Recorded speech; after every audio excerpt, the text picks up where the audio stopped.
ધામધણી ઈચ્છે થાય સર્વે ધણી થકી, તો એમની ઈચ્છાથી જ બધું થાય. પણ અમારી ઈચ્છા પણ એમને એમની ઈચ્છા પ્રમાણે ઉદ્ભવાવી, એટલે બનાવી દીધી.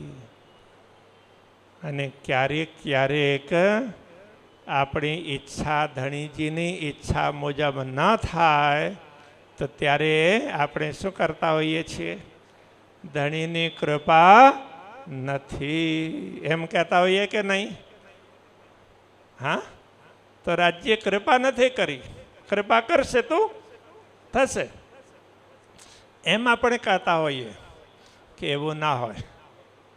એ કૃપા તો એમને કરી હોય, કૃપા કરી તો જ નહીં થયું.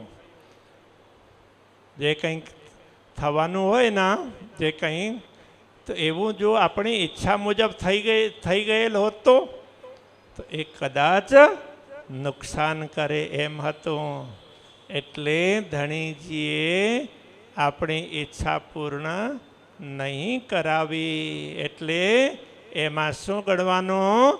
ધામધણીજીની ઈચ્છા.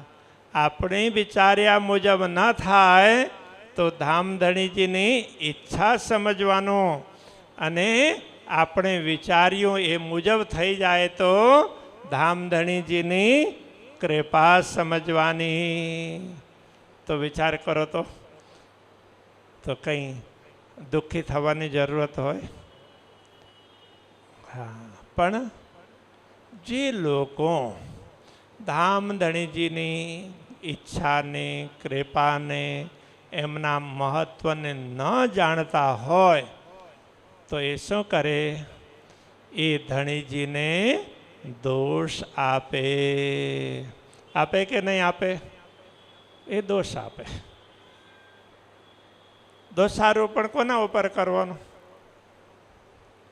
તો અક્ષરાતીત ધામધની ઉપર, શ્રી રાજ્ય ઉપર દોષારોપણ કરે. ખરેખર કરવું તો ના જોઈએ. તો શ્રી પ્રાણનાથજી શું કહે છે? કેવા લોકો એવું કરે છે? તો કહે છે, ન કરે ભજન દોષ દેવે સાઈ કો. અહીં સાઈ અર્થ છે ને સ્વામી, આપણા ધણીજી, પૂર્ણ બ્રહ્મ પરમાત્મા. પોતે ભજન તો કરે નહીં. ભજન કરે તો ખબર પડે ને ધણીજીની કૃપા કેવી હોય છે. ભજન ભક્તિ કરે તો એને ખબર પડે ધણીજીની કૃપાની. પણ કરતા ના હોય તો એને ખબર ના પડે. તો એવા લોકો શું કરે? દોષ દેવે સાઈ કો, કહે દયા બિના ન હોવે સાધુ સંગ. અને કહેતા હોય કે દયા નથી, ધામધણીજીની દયા એટલે એ પણ કૃપા જ સમજીએ. કે એમને આપણા ઉપર કૃપા નહીં કરી એટલે આપણને સાચી સમજ નહીં મળી. તો એમ કરીને એ પણ દોષ બીજા ઉપર લગાડે. તો જે લોકો ચાલાક હોય ને, તો આવું કરતા હોય. દુનિયાદારીમાં પણ તમે વિચાર કરો, તમારી આજુબાજુ કદાચ ક્યારેક ક્યારેક આપણે મનમાં આવું કંઈક આવી ખોટ આવી જાય તો આપણે ભૂલ પોતે કરીએ અને દોષ બીજાના માથા ઉપર ઢોળી દઈએ. તો એવા લોકો કેવા?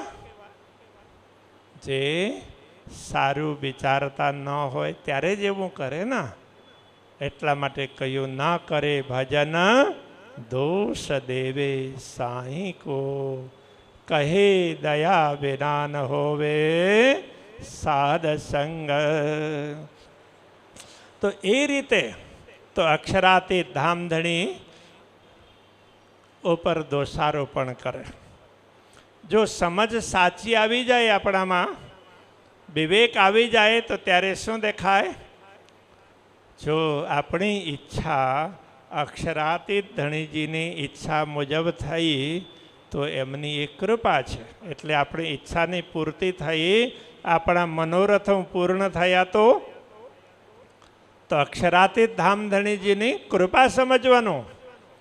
અને આપણા મનોરથો પૂર્ણ ન થાય તો ધણીજીની ઈચ્છા સમજવાની.